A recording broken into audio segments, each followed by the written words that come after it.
नमस्कार बंधुरा, तनुश्री रान्नाघरे सबाइके स्वागत।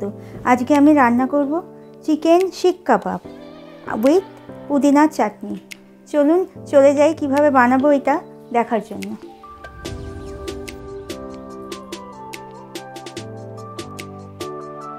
चिकेन शिक काबाब करार जन्य आमी नियेछि चिकेन। आमी एखाने 400 ग्राम चिकेन नियेछि। चिकेनटाके आमी भालो करे धुए নুন হলুদ আর একটুখানি লেবুর রস গোলমরিচ দিয়ে মাখিয়ে রেখেছি। সামান্য নুন দিয়েছি, বেশি নুন দিইনি। দেখুন আমি ছোটো ছোটো টুকরো করে রেখেছি চিকেনগুলোকে।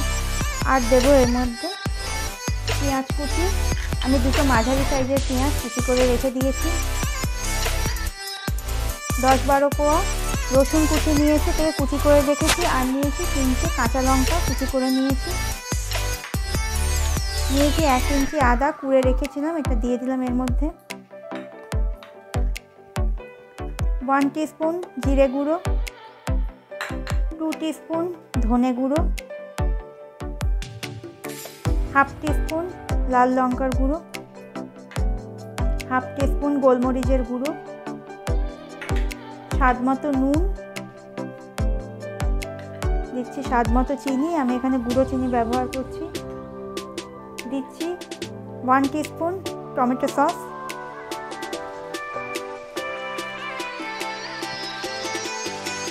আর আমি এখানে ব্যবহার করেছি ছোলার ছাতু 2 টিস্পুন। আপনারা এখানে বেসনও ব্যবহার করতে পারেন। বেসনটাকে তাহলে ড্রাই রোস্ট করে ব্যবহার করবেন। এগুলো আমি ভালো করে মেখে নিচ্ছি।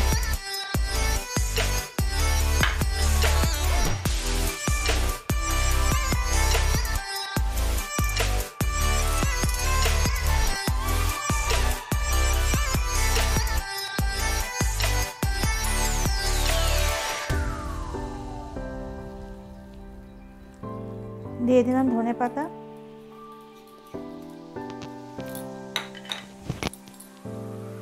এগুলো খুব সুন্দর করে মেখে নেব। মেখে আমি এটাকে ব্লেন্ডারে দিয়ে একটা ফাইন পেস্ট বানিয়ে নেব। আর নিয়েছি কিছু পাউরুটির টুকরো। আমি 2টো পাউরুটি নিয়ে নিয়েছি, 2টো স্লাইস পাউরুটি নিয়ে এটাকে টুকরো করে রেখেছি। এটাকেও আমি ব্লেন্ডারের মধ্যে দিয়ে মাংসের সাথে পেস্ট করে নেব। নিয়ে নিচে হাফ টিস্পুন গরম মশলা গুঁড়ো, এটাও দিয়ে দেবেন। এটাকে আমি একটা ফাইন পেস্ট করে নেব। আমি মাইক্রোওভেন বা ওটিজি কিছুই ব্যবহার করব না, আমি গ্যাসের ওভেনেই এটাকে বানাবো। দেখুন কত সুন্দর পেস্টটা হয়েছে। আমি এখানে হাফ টিস্পুন মতো বাটার দিয়ে এটাকে ভালো করে মাখবো। 2-2.5 মিনিট ধরে এটাকে আমি মাখবো। এটাকে যত বেশি মাখা হবে তত ভালো হবে শিক কাবাবগুলো। না হলে গ্যাসে দিলে এটা ফেটে যাওয়ার সম্ভাবনা থাকে, সেটা যাতে না হয় সেই জন্য খুব ভালো করে মেখে নিতে হবে। এটা 5-7 মিনিট ধরে মাখতে হবে। আমি এখন এটাকে 2-2.5 মিনিট ধরে মেখে ফ্রিজে রেখে দেবো 3-4 ঘন্টার জন্য। এটাকে সারা রাত ফ্রিজে রাখতে পারলে ভালো হয়। তা যদি না হয় খুব কম করে হলেও 1 ঘন্টা অন্তত ফ্রিজে রাখবেন।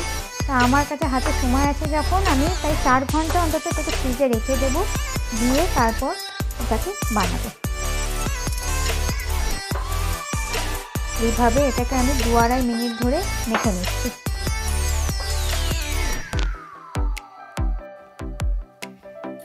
চলুন শিক কাবাবটা করার আগে একটু পুদিনা ধনেপাতার চাটনিটা করে নিই।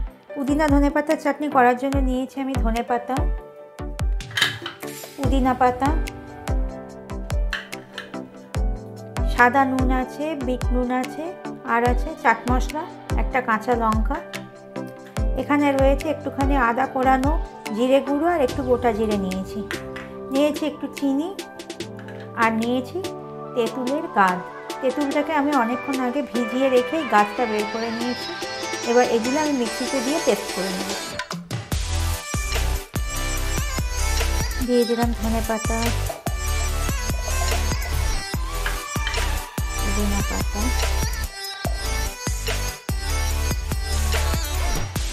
নুন, লঙ্কা, চাট মশলা, চিনি, আদা, জিরে, গোটা জিরে, জিরে গুঁড়ো, তেঁতুলের গাছটা, এই সব কিছু দিয়ে আমি এটাকে ফাইন পেস্ট করে নেব। দেখুন কত সুন্দর আমার পুদিনা চাটনিটা তৈরি হয়ে গেছে। আমি এটা একটা বলে ঢেলে নিচ্ছি।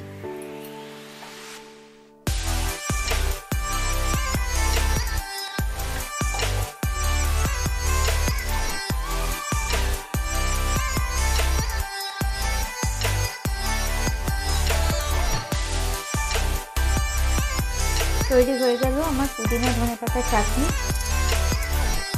চিকেন শিক কাবাব দিয়ে খেতে এই চাটনিটা কিন্তু বেশ সুন্দর লাগে। এবার আমি এর মধ্যে আর একটা জিনিস দিয়ে দিচ্ছি, এটা অপশনাল, আপনাদের কাছে থাকলে আপনারা দেবেন, না থাকলে দেবেন না। এই যে মাদার্স রেসিপির টারমারিক রেড চাটনি, এই তেঁতুল আর খেজুরের চাটনিটা খেতে কিন্তু বেশ সুন্দর। এই যে দেখিয়ে দিচ্ছি আপনাদের, এটা একটু এর মধ্যে মিশিয়ে দিলে স্বাদটা আরও অনেক গুণ বেড়ে যায়। কিন্তু এটা আবারও বলছি অপশনাল, যদি থাকে তাহলেই দেবেন, যদি না থাকে তাহলে দেবেন না। এবার একটা স্পুন দিয়ে ভালো করে এটাকে নেড়ে দিলেই হয়ে যাবে।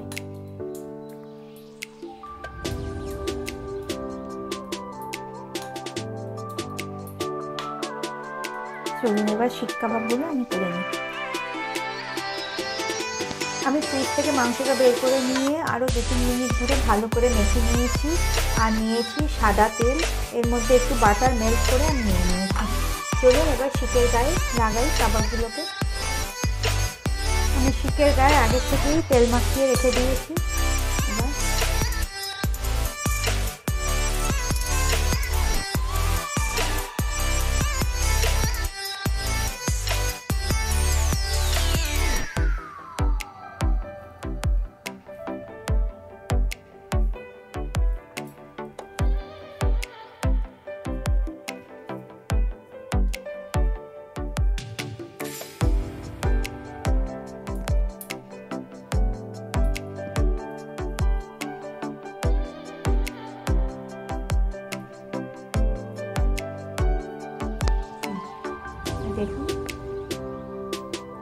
দেখুন আমি দুটো শিকের গায়ে কাবাবটা লাগিয়ে নিয়েছি।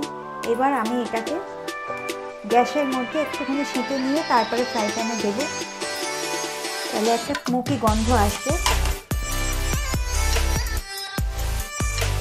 দেখুন গ্যাসের ওপর একটুখানি বসিয়ে দিচ্ছি, এতে করে একটা স্মোকি গন্ধ আসবে। এরপরে আমি ফ্রাই প্যানে ভালো করে ভেজে নেব।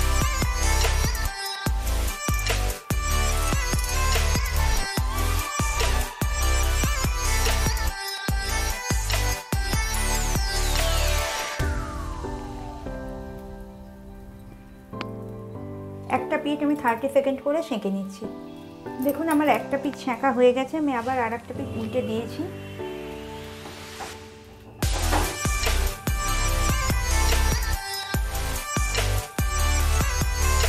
এবার আমি গ্যাসে ফ্রাই প্যান বসিয়ে দিয়েছি, সাদা তেল দিয়ে দিলাম,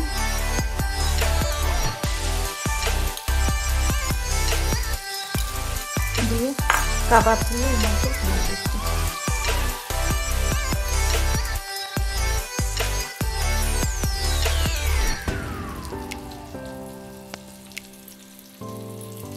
এবার ভাজা ভাজা হোক আস্তে আস্তে, আমি সিমে করে এগুলোকে করছি। এক পিঠ ভাজা হলে আবার উল্টো পিঠটা করে নেব। দেখুন আমার একটা পিঠ ভাজা হয়ে গেছে, আমি আর একটা পিঠ উল্টে দিয়েছি।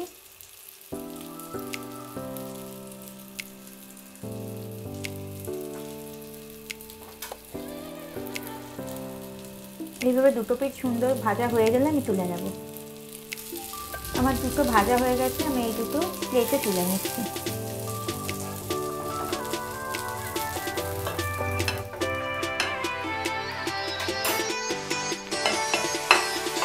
দেখুন আমার 3টে কাবাব সেঁকা হয়ে গেছে, এগুলোকে আমি ফ্রাই প্যানের উপর দিয়ে দিচ্ছি।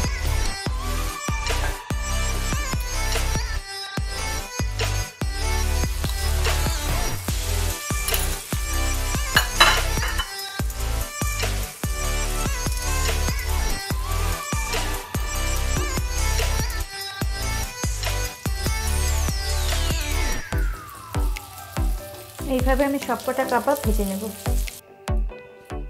দেখুন তৈরি হয়ে গেল আমার চিকেন শিক কাবাব। আমি এগুলো প্লেটে তুলে নিয়েছি।